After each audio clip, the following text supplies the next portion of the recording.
بسم الله الرحمن الرحيم واقتلوهم حيث ثقفتموهم واخرجوهم من حيث أخرجوكم والفتنة أشد من القتل ولا تقاتلوهم عند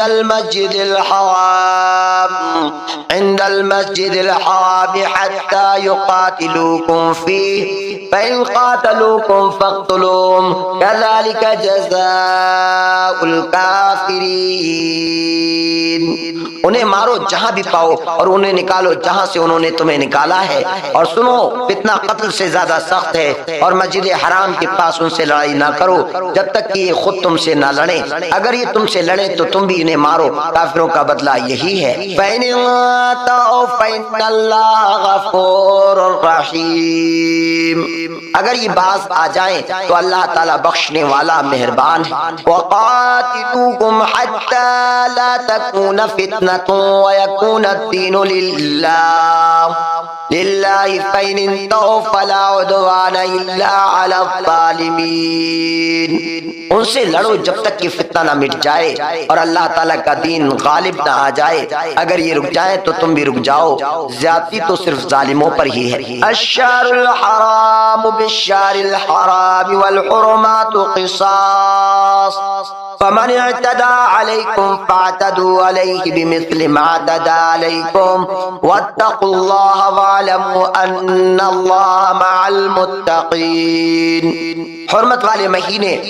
والے مہینوں کے بدلے ہیں اور حرمتیں عدل بدلے کی ہیں، جو تم پر زیادتی کرے تم بھی اس پر اسی کے مثل زیادتی کرو جو تم پر کی ہے، اور اللہ تعالیٰ سے ڈرتے رہا کرو اور جان رکھو کہ اللہ تعالیٰ پرہیزگاروں کے ساتھ۔ وَأَنفِقُوا فِي سَبِيلِ اللَّهِ وَلَا تُلْقُوا بِأَيْدِيكُمْ إِلَى التَّهْلُكَةِ وَأَحْسِنُوا إِنَّ اللَّهَ يُحِبُّ الْمُحْسِنِينَ، اللہ تعالیٰ کی راہ میں خرچ کرو اور اپنے ہاتھوں ہلاکت میں نہ پڑو، اور سلوک و احسان کرو، اللہ تعالیٰ احسان کرنے والوں کو دوست رکھتا ہے۔ وَأَتِمُّوا الْحَجَّ وَالْعُمْرَةَ لِلَّهِ فَإِنْ أُحْصِرْتُمْ فَمَا اسْتَيْسَرَ مِنَ الْهَدْيِ وَلَا تَحْلِقُوا رُؤُوسَكُمْ حَتَّى يَبْلُغَ الْهَدْيُ مَحِلَّهُ، حج اور عمرے کو اللہ تعالیٰ کے لیے پورا کرو، ہاں اگر تم روک لیے جاؤ تو جو قربانی میسر ہو اسے کر ڈالو، اور اپنے سر نہ مڈاؤ جب تک کہ قربانی قربان گاہ تک نہ پہنچ جائے۔ فَمَنْ كَانَ مِنْكُمْ مَرِيضًا أَوْ بِهِ أَذًى مِنْ رَأْسِهِ فَفِدْيَةٌ مِنْ صِيَامٍ أَوْ صَدَقَةٍ أَوْ نُسُكٍ فَإِذَا أَمِنْتُمْ فَمَنْ تَمَتَّعَ بِالْعُمْرَةِ إِلَى الْحَجِّ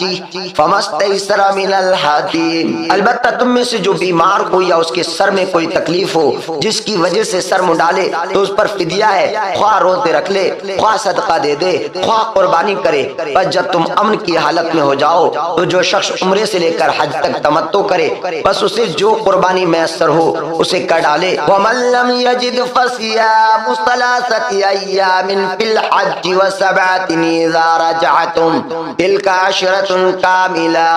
ذَلِكَ لِمَن لَّمْ يَكُنْ أَهْلُهُ حَاضِرِ الْمَسْجِدِ الْحَرَامِ وَاتَّقُوا اللَّهَ وَاعْلَمُوا أَنَّ اللَّهَ شَدِيدُ الْعِقَابِ، اور جسے طاقت ہی نہ ہو تو وہ 3 روزے تو حج کے دنوں میں رکھ لے اور 7 واپسی میں، یہ پورے 10 ہو گئے۔ یہ حکم ان کے لیے ہے جو مسجد حرام کے رہنے والے نہ ہوں۔ لوگو اللہ سے ڈرتے رہو اور جان لو کہ اللہ تعالیٰ سخت عذاب والا ہے۔ الحج اشہر معلومات فمن فرض فیہن الحج فلا رفث ولا فسوق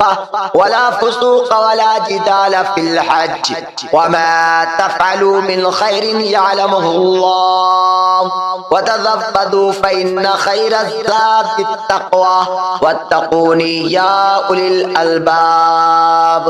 حج کے مہینے مقرر ہیں، اس لیے جو شخص ان میں حج لازم کر لے وہ اپنی بیوی سے میل ملاپ کرنے، گناہ کرنے، لڑائی جھگڑے کرنے سے بچتا رہے۔ تم جو نیکی کرو گے اسے اللہ تعالیٰ باخبر ہے، اس سے اللہ تعالیٰ باخبر ہے، اور اپنے ساتھ سفر خرچ لے لیا کرو، سب سے بہتر تو اللہ تعالیٰ کا ڈر ہے، اور اے عقل مندو مجھ سے ڈرتے رہا کرو۔